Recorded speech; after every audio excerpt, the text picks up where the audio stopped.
Assalamualaikum warahmatullahi wabarakatuh.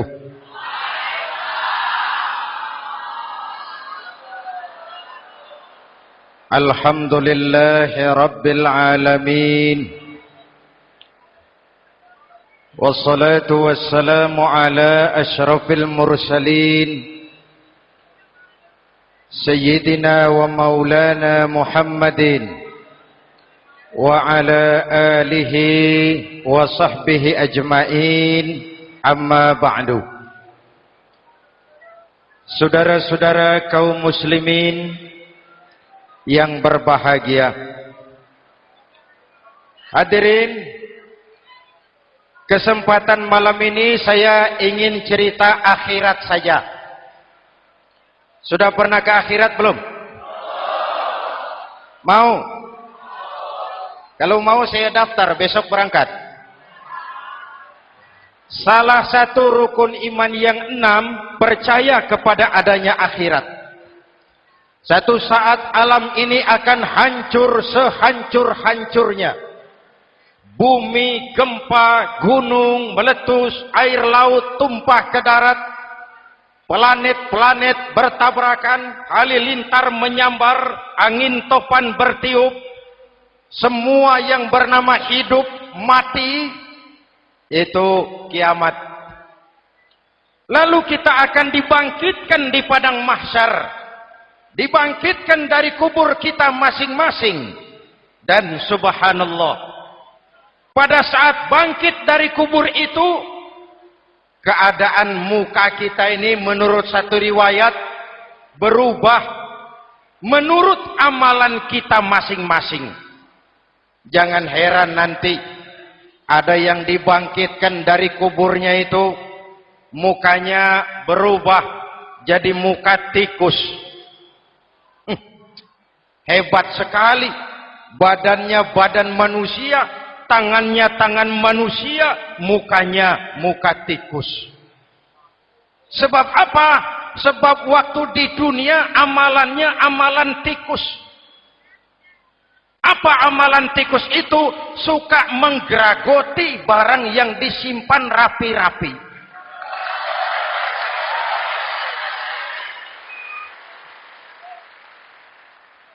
Itu nanti koruptor-koruptor yang menggeragoti uang rakyat,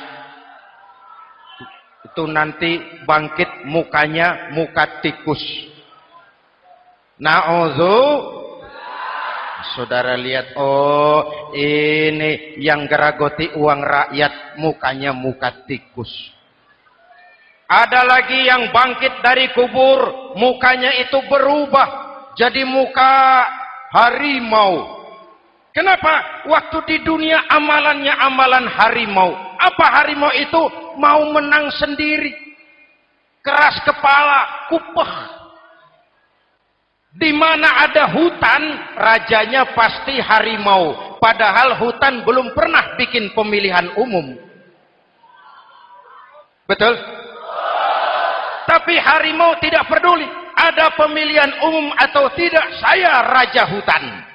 Setelah naik jadi raja di hutan, harimau bukan melindungi rakyatnya, malah makanin rakyatnya.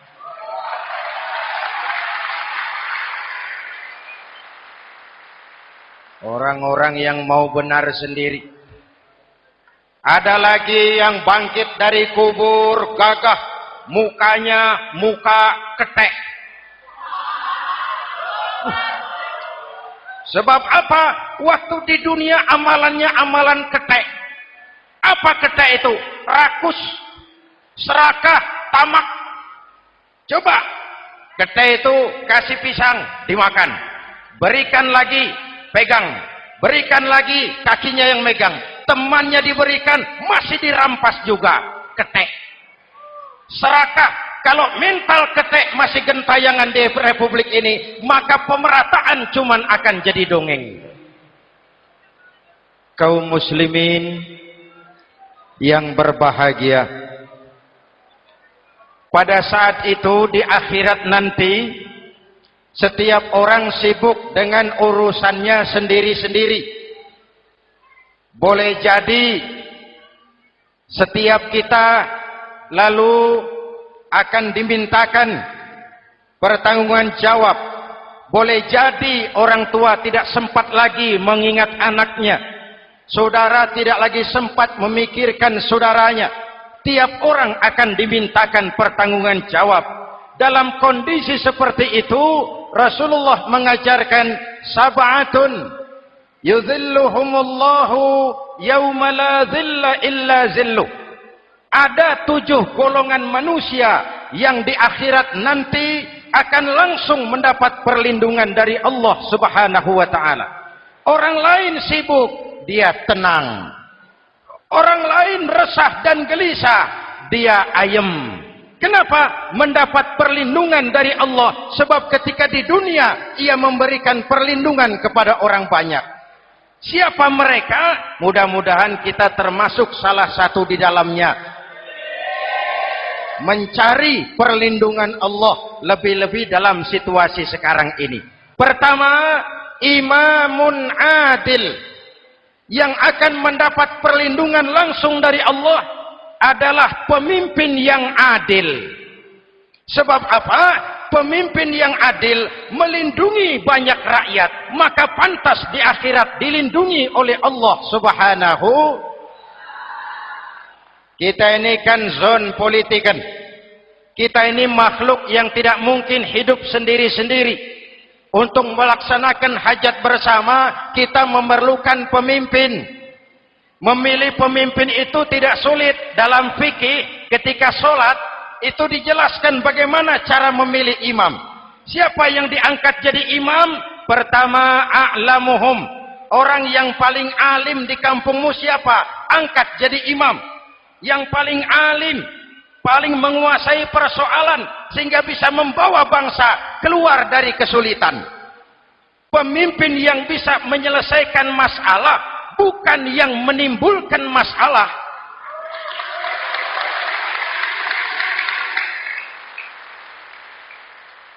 Apalagi kalau pemimpinnya jadi masalah, bagian dari masalah. Ini namanya pengurus jadi urusan.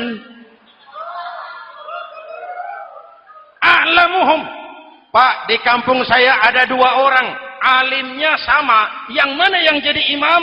Afsahuhum. Yang lebih fasih lidahnya. Yang paling pandai menyuarakan aspirasi rakyatnya. Punya sense of crisis. Yang satu alim tapi pelo. Yang satu alim tidak pelo, yang tidak pelo jadi imam. Kenapa? Tidak sah orang fasih bermakmum kepada imam pelo. Pak, ini imam pelo, makmum pelo semua. Sah. Namanya kampung pelo. Aduh Pak, ini 2 orang alimnya sama, fasihnya sama. Yang mana yang jadi imam?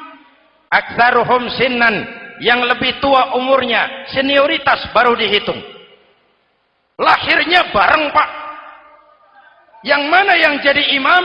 Awaluhum hijratan, yang lebih dulu tinggal di situ, yang punya semangat nasionalisme yang tinggi, yang cinta kepada bangsa dan rakyatnya.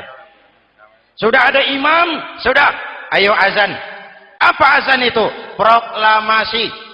Salat mau dimulai. Sudah azan? Sudah. Qobliyah 2 rakaat. Qobliyah. Apa qobliyah itu? Dulu ada namanya Panitia Persiapan Kemerdekaan Indonesia. Qobliyah. Sudah qobliyah? Sudah. Luruskan shaf. Atur barisan yang lurus. Rapatkan barisan. Apa ini? Bentuk pemerintahan yang kompak, bersih, berwibawa. Jangan sesama elit saling tawuran.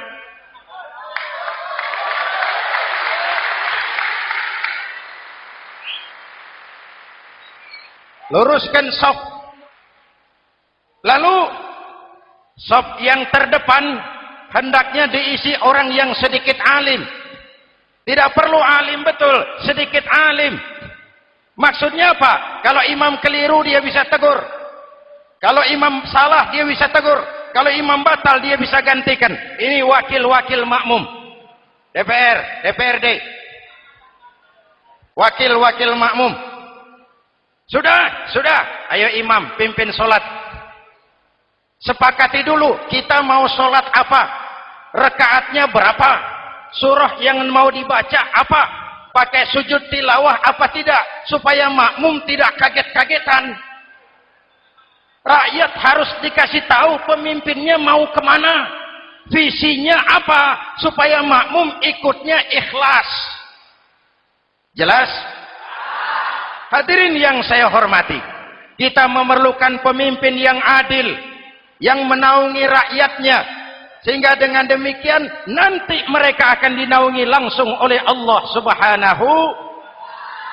Mudah-mudahan Allah memberikan kepada kita rakyat dan bangsa Indonesia ini pemimpin yang adil. Saya yakin perjalanan waktu akan mengantarkan kita di mana orang-orang akan terbuka topengnya sehingga akan jelas mana pembela rakyat, mana penyengsara rakyat.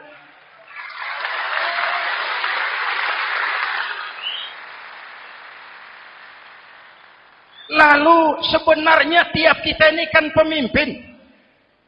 Pak Lurah pemimpin di kelurahannya, Pak Camat pemimpin di kecamatannya, kepala suami pemimpin di rumah tangganya, anak muda pemimpin bagi dirinya, dan setiap kita akan dimintakan pertanggungan jawab tentang apa yang kita pimpin. Marilah setiap kita berusaha menjadi pemimpin yang adil. Satu. Yang kedua, syab nasya'a fi ibadatillah, anak muda yang tekun beribadah kepada Allah. Amin. Remaja adalah masa depan kita semua.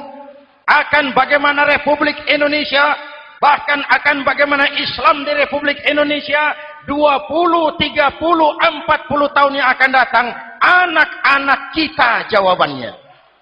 Jelas? Maka menghancurkan Islam tidak usah menyegel masjid, tidak usah menutup pesantren, tidak perlu melarang pengajian, cukup dengan meracuni remaja dan pemuda Islam, menjauhkan mereka dari agama dan ulama. Kalau mereka sudah jauh dari agama dan ulama, tinggal menunggu pergantian generasi.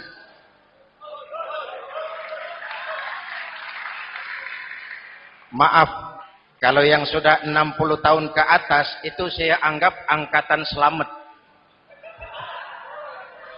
Generasi tanda seru. Insya Allah mantap akidahnya, tidak goyah imannya. Tapi yang 30 tahun ke bawah, adik-adik saya ini, the next generation. Kalian yang jadi pilot project. Hei remaja-remaja Islam, kalau mau jadi remaja dan pemuda modern, jangan dekat-dekat ke masjid kuno. Masjid khusus 70 tahun ke atas. Baca Quran kampungan. Ngaji urusan akhirat. Seiring dengan itu, modernisasi diartikan dengan westernisasi. Kau tidak bisa jadi pemuda modern kalau semua yang datang dari barat belum kau telan mentah-mentah. Kau harus bisa bergaul seperti orang barat, berpakaian seperti orang barat, berumah tangga seperti orang barat, makan minum seperti orang barat. Kalau nyanyi lagunya lagu barat yang orang lain nggak ngerti, kamu juga nggak tahu. Mengalirlah narkoba dalam segala bentuknya. Maka muncullah generasi-generasi santai, generasi-generasi salon yang mencoba mencari pelarian hanya dengan kesenangan sesaat, tapi menghancurkan masa depan yang pasti.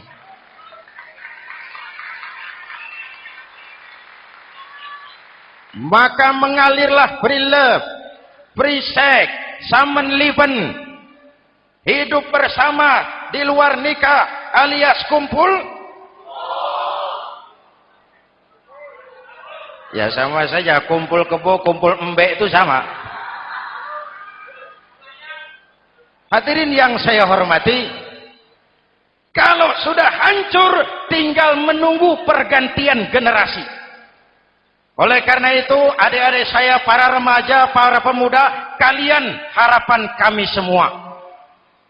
Di pundak kalian Kami pertaruhkan hari depan bangsa dan negara ini. Hidup cuma putaran menunggu giliran. Ada saat datang, ada waktu pergi. Ada hari lahir, ada saat kembali. Ada hari dilantik, ada saat untuk menyerahkan jabatan. Hidup cuma sekadar menunggu giliran. Karena itu kepada kalian saya ingatkan satu ucapan orang bijak. Hai anak muda, berpikirlah kau di waktu pagi. Bekerjalah di waktu siang. Makanlah di waktu sore. Dan tidurlah di waktu malam. Berpikir di waktu pagi. Belajar mumpung masih muda. Bekerjalah di waktu siang. Amalkan ilmu itu setelah dewasa. Makanlah di waktu sore. Hari tua tinggal menikmati hasilnya. Tidurlah di waktu malam. Matilah dengan tenang. Kalau pagi kau tidak berpikir, nanti siang kau tidak akan bisa bekerja. Kalau siang tidak kerja, nanti sore mau makan apa? Kalau sore tidak makan, alamat malam enggak bisa tidur.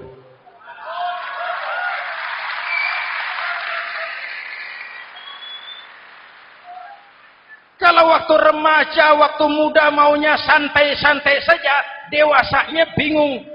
Kalau dewasanya bingung, hari tua terlunta-lunta. Kalau hari tua terlunta-lunta, matinya menteleng.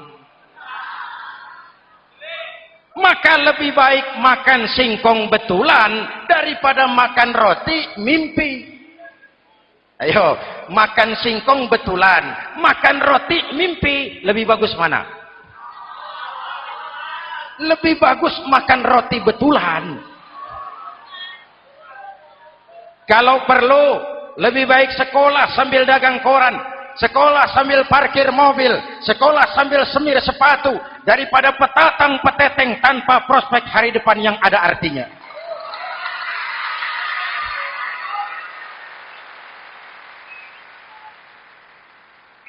Inilah golongan kedua yang nanti akan langsung mendapat perlindungan dari Allah. Anak muda yang tekun ibadah. Kalau orang tua tekun ibadah, pantas.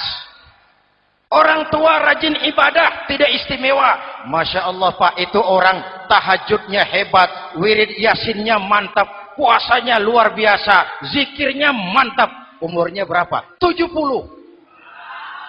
Wajar. Lalarwi sanjo. Sudah larut senja. Kalau 70 masih jadi preman, kapan tobatnya? Tapi kalau ada anak muda, darahnya masih mengalir dengan panas, keinginannya masih sejuta khayal, dia bisa salurkan di jalan Allah, itu amat disukai Allah, dan itu akan mendapat perlindungan langsung dari Allah Subhanahu. Hadirin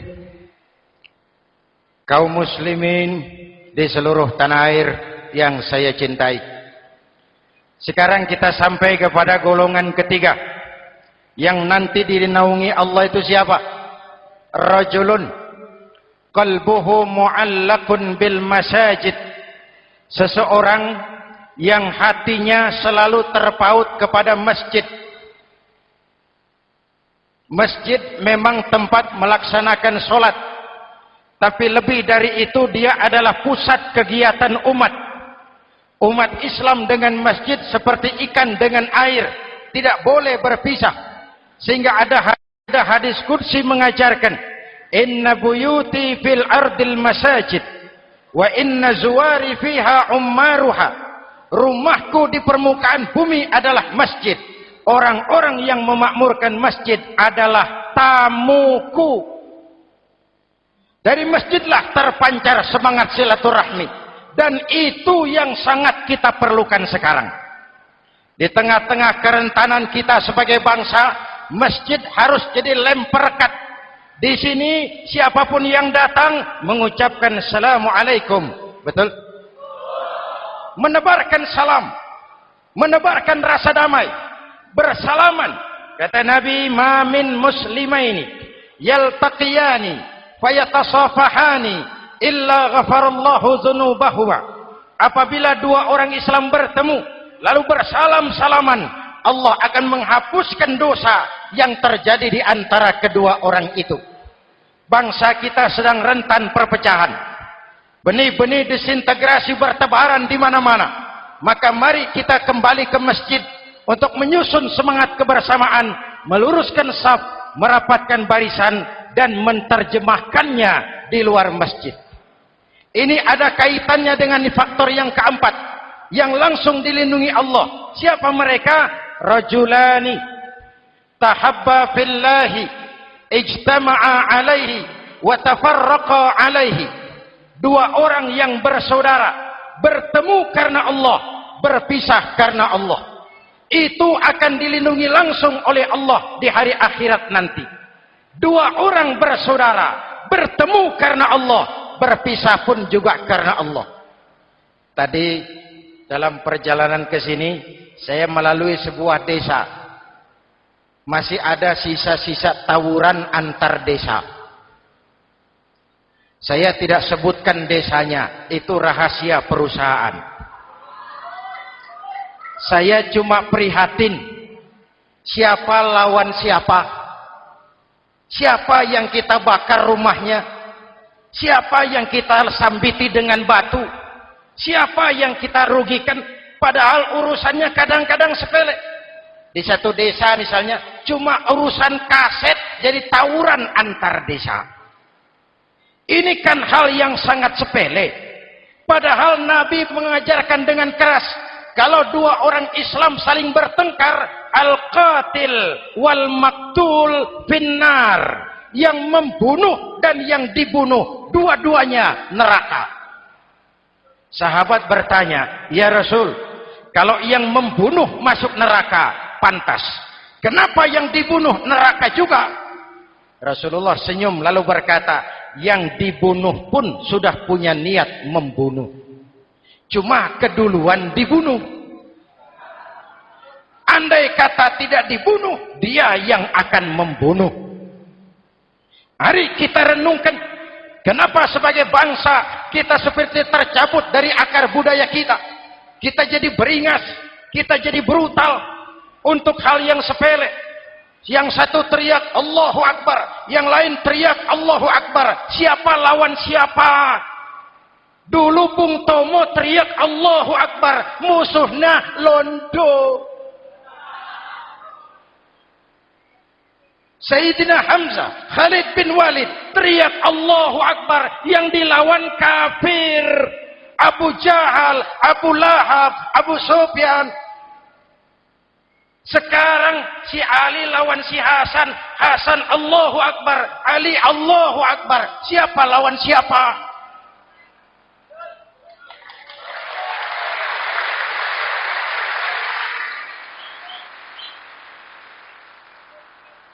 Kenapa kita jadi begitu mudah menggunakan nama Tuhan untuk melampiaskan ambisi pribadi? Kenapa Allahu Akbar yang begitu sakral kita lepas cuma untuk pelampiasan sebuah dendam? Dua orang yang bersaudara, bertemu karena Allah, berpisah karena Allah. Itu ukurannya. Kau di jalan Allah, kau saudaraku. Keluar dari jalan Allah, selesai persaudaraan sampai di sini.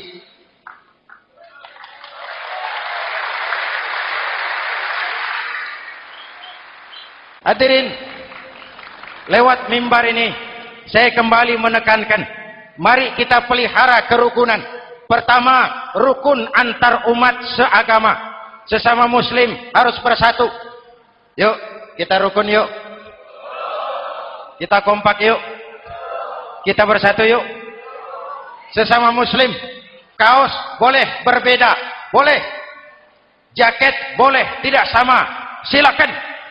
Paham politik boleh berbeda, boleh. Kau lewat sana, saya lewat sini, nanti kita ketemu di sana. Betul? Mari lapang dada menerima perbedaan, tetapi mengarah kepada satu tujuan yang sama. Walaupun bineka, kita ini tunggal, seperti dilatih di masjid ini. Dua orang yang bersaudara, bertemu karena Allah, berpisah karena Allah. Hati-hati, di masyarakat sekarang ini kan lebih banyak tukang kompor daripada tukang lem. Tahu tukang kompor? Hangati sana, panasi sini, bakar sana, sulut sini. Terbakar kita, dia lari tepuk tangan. Udah capek kita rakyat diobok-obok. Udah capek kita rakyat dialamatkan, dijadikan address. Semua kalau pidato demi rakyat, untuk rakyat, buat rakyat, padahal nggak pernah kenal sama rakyat. Kita cuma jadi alamat. Mari kita kokohkan akar kebersamaan. Kita sama-sama anak Ibu Pertiwi. Di negeri ini kita dilahirkan. Air negeri ini yang kita minum. Udara negeri ini yang kita hirup. Kalian remaja, kalian pemuda, lebih bertanggung jawab karena kalian anak Ibu Pertiwi. Hadirin yang saya hormati, maka tetaplah jaga semangat kebersamaan. Ini yang keempat. Yang kelima, rajulun zakarallaha khalian fafadat ainahu. Seseorang yang mengingat Allah dalam kesunyian lalu berlinang air matanya. Tengah malam, dikala orang sedang tidur, dia bangun munajat. Gemersik tikar tersentuh tangan, laksana lambaian tangan malaikat maut datang hendak merenggut nyawa. Terbayang dosa yang pernah dia kerjakan, air mata berurai membasahi pipi tanpa terasa. Orang yang munajat semacam itu nanti langsung mendapat perlindungan dari Allah Subhanahu. Saya pernah baca hadis qudsi, merinding bulu kuduk saya mendengar hadis qudsi ini. Terbayang Indonesia saya, Indonesiaku, Indonesiamu, Indonesia kita semua. Apa kata Allah dalam hadis qudsi? Inni la ahammu bi'azabi ibadi. Kadang-kadang aku muak melihat tingkah laku manusia. Aku kepengen turunkan azab. Kalau azab turun di bumi, kita sudah merasakan banjir di mana-mana.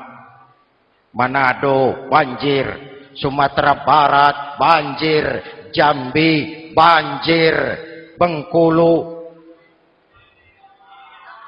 tanah longsor di Purworejo, Cilacap banjir, Sukabumi gempa, Pandeglang gempa, ekonomi terpuruk, antar kampung tawuran, antar elit di atas tawuran.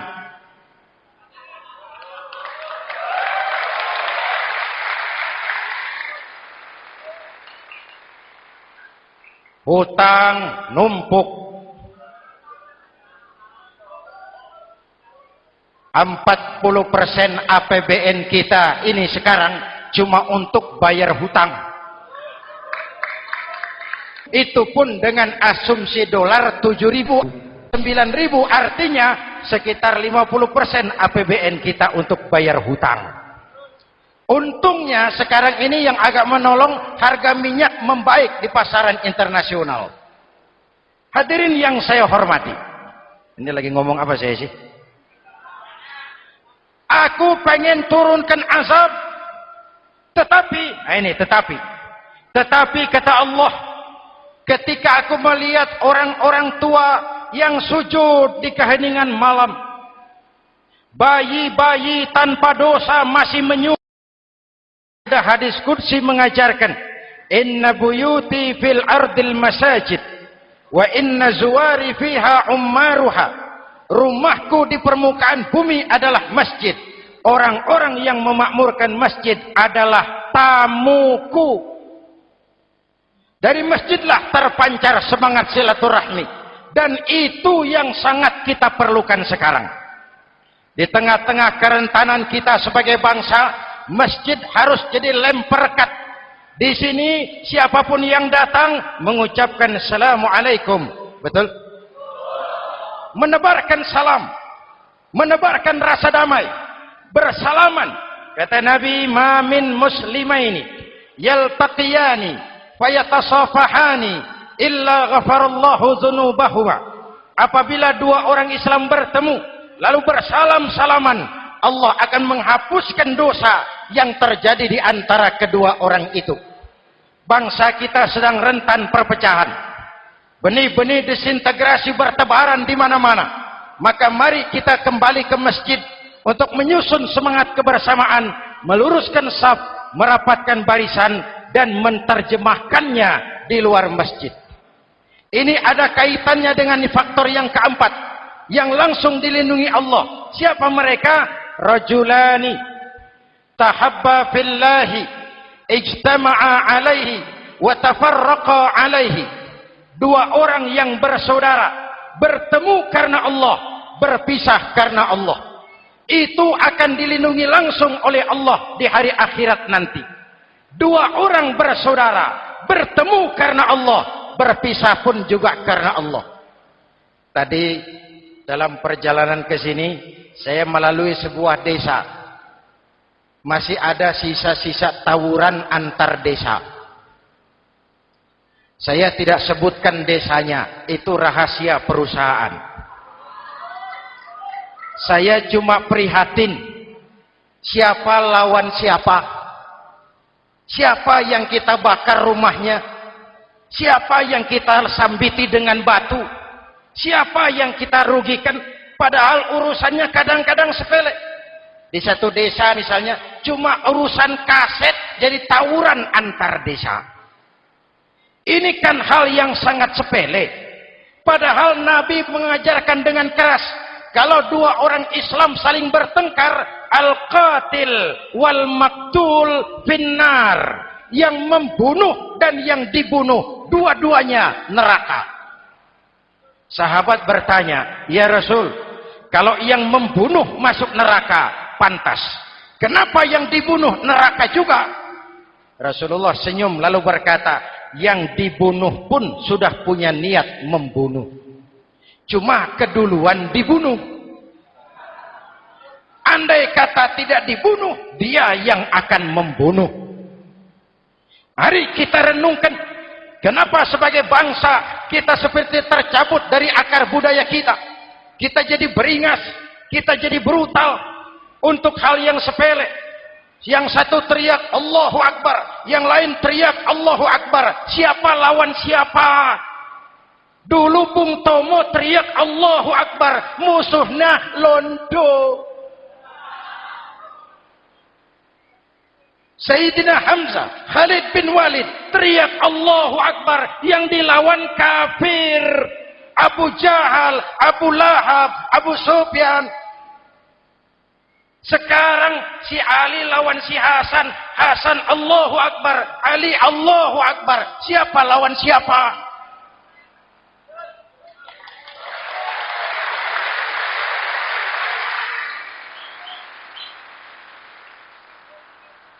Kenapa kita jadi begitu mudah menggunakan nama Tuhan untuk melampiaskan ambisi pribadi? Kenapa Allahu Akbar yang begitu sakral kita lepas cuma untuk pelampiasan sebuah dendam? Dua orang yang bersaudara, bertemu karena Allah, berpisah karena Allah. Itu ukurannya. Kau di jalan Allah, kau saudaraku. Keluar dari jalan Allah, selesai persaudaraan sampai di sini.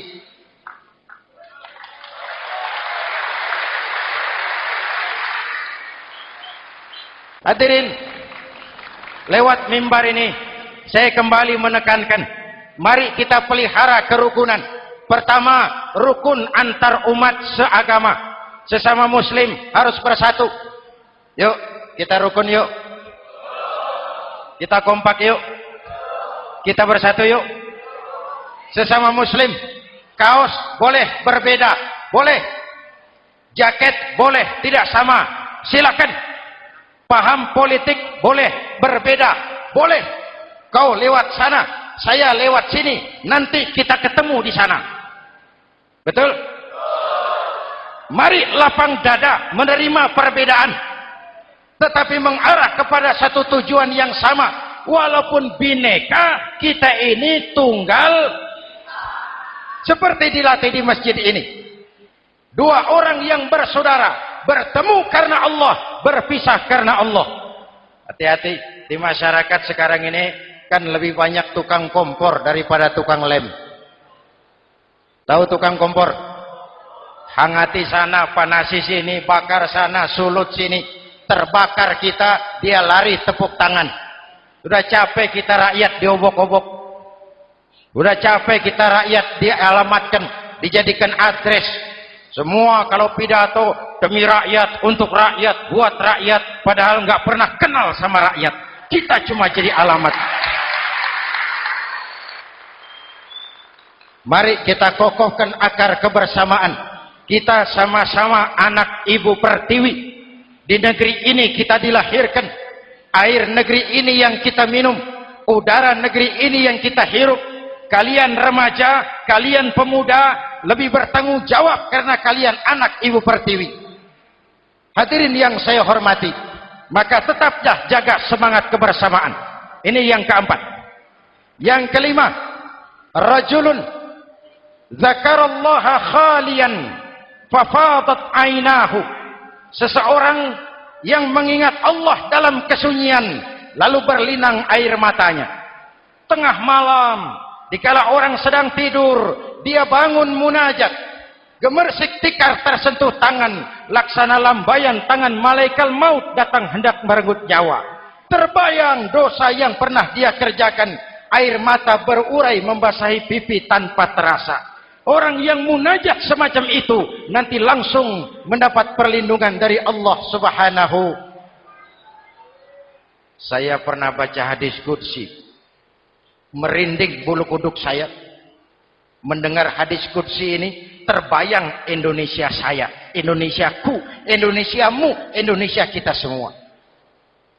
Apa kata Allah dalam hadis qudsi?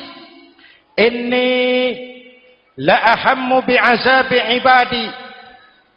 Kadang-kadang aku muak melihat tingkah laku manusia. Aku kepengen turunkan azab. Kalau azab turun di bumi, kita sudah merasakan banjir di mana-mana. Manado banjir, Sumatera Barat banjir, Jambi banjir, Bengkulu tanah longsor di Purworejo, Cilacap banjir, Sukabumi gempa, Pandeglang gempa, ekonomi terpuruk, antar kampung tawuran, antar elit di atas tawuran.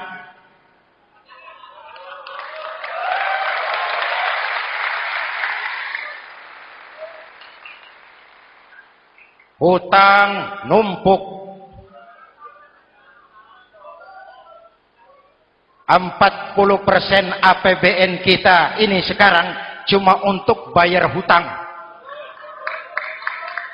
Itu pun dengan asumsi dolar 7.000, 9.000, artinya sekitar 50% APBN kita untuk bayar hutang. Untungnya sekarang ini yang agak menolong, harga minyak membaik di pasaran internasional. Hadirin yang saya hormati, ini lagi ngomong apa saya sih? Aku pengen turunkan azab, tetapi kata Allah, ketika aku melihat orang-orang tua yang sujud di keheningan malam, bayi-bayi tanpa dosa masih menyusu, binatang ternak melata mencari makan, murkaku surut, azab aku tarik kembali.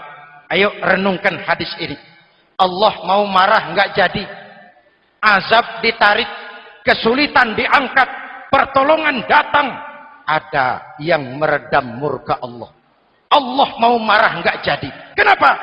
Orang-orang tua yang tengah malam sujud sambil berlinang air mata, itu yang meredam murka Allah. Yang ikhlas menangis kepada Allah, bukan menangis berdasarkan pesanan. Ini kan sekarang apa yang nggak bisa dipesan? Istighosah pesanan, demo pesanan, 10.000 berangkat. Ngerti apa enggak urusan soal lain.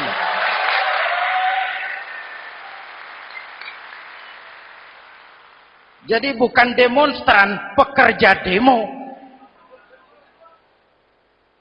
Orang tua yang ikhlas nangis kepada Allah di keheningan malam, kita hutang jasa kepada orang-orang tua yang ikhlas seperti itu. Itu yang menjaga keselamatan bangsa. Allah mau murka enggak jadi. Sepanjang masih banyak orang-orang tua yang sujud di tengah malam. Amin. Yang kedua, bayi tanpa dosa masih menyusu. Tanpa dosa. Binatang melata mencari makan. Sekarang bagaimana kesulitan enggak mau panjang. Mengamalkan hadisnya terbalik. Yang disuruh itu orang tua tengah malam sujud, bayi tanpa dosa nyusu. Sekarang ini orang tua tengah malam nyusu, bayi tanpa dosa dibuang ke tempat sampah. Akibat pergaulan bebas, bayi tanpa dosa dibuang ke tempat sampah. Orang tua tengah malam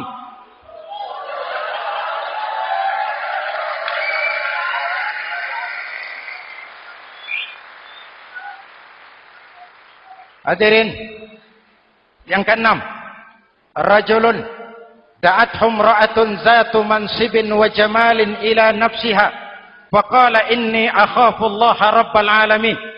Orang yang bermoral dibujuk rayu oleh perempuan cantik, lalu dia berkata, maaf, saya takut kepada Allah. Orang bermoral yang merasakan kehadiran Allah dekat dalam hidup. Umpama waktu puasa, saudara sholat zuhur. Sebelum sholat, saudara berwudu. Ketika berkemur, saudara korupsi. Sedikit airnya saudara minum. Jangankan polisi, teman wudu sebelah pun tidak tahu kalau waktu berkemur saudara korupsi. Kenapa kita tidak mau melakukan? Ada rasa malu kepada Allah. Ini yang perlu kita tumbuh kembangkan. Rasa malu kepada Allah subhanahu wa ta'ala. Yang ketujuh, rajulun tasaddaqa bi sadaqatin fa'akhfaha. Orang yang bersedekah lalu disembunyikan sehingga tangan kiri tidak tahu apa yang diberikan oleh tangan kanan. Orang yang punya kepedulian tinggi tetapi ikhlas menolong yatim, membantu sesama dalam rangka menegakkan masyarakat yang adil dan makmur. Mari kita mohon kepada Allah, semoga kita semua senantiasa dalam perlindungannya di dunia ini dan lebih-lebih di akhirat nanti. Al-Fatihah. A'udzubillahi minasyaitonir rajim. Shiratal ladzina an'amta 'alaihim ghairil maghdubi 'alaihim waladdallin. Amin. Bismillahirrahmanirrahim. Alhamdulillahirabbil alamin. Allahumma shalli ala Muhammad wa ala alihi wa sahbihi ajmain. Rabbana taqabbal minna salatana wa siyamana wa qiyamana wa takhashu'ana wa ta'abbudana wa tammim taqsirana ya arhamar rahimin. Allahumma ja'alna minas su'ada'il maqbulin wa la taj'alna minal ashqiya'il mardudin. Rabbana zalamna anfusana wa illam taghfir lana wa tarhamna lanakunanna minal khasirin. Afdalu ma qultuhu ana wan nabiyuna min qabli la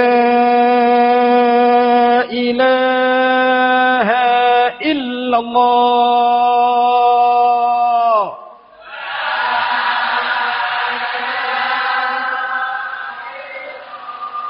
La ilaha illallah.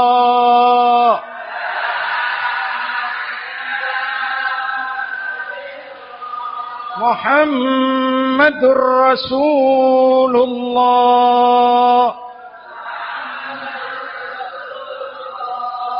Kalimatu haqqin 'alaiha nahya wa 'alaiha namut wa 'alaiha nub'atsu insyaallah minal aminin wa akhiru da'wana alhamdulillahi rabbil alamin. Assalamualaikum warahmatullahi wabarakatuh. Jangan lupa like dan subscribe channel ini. Terima kasih.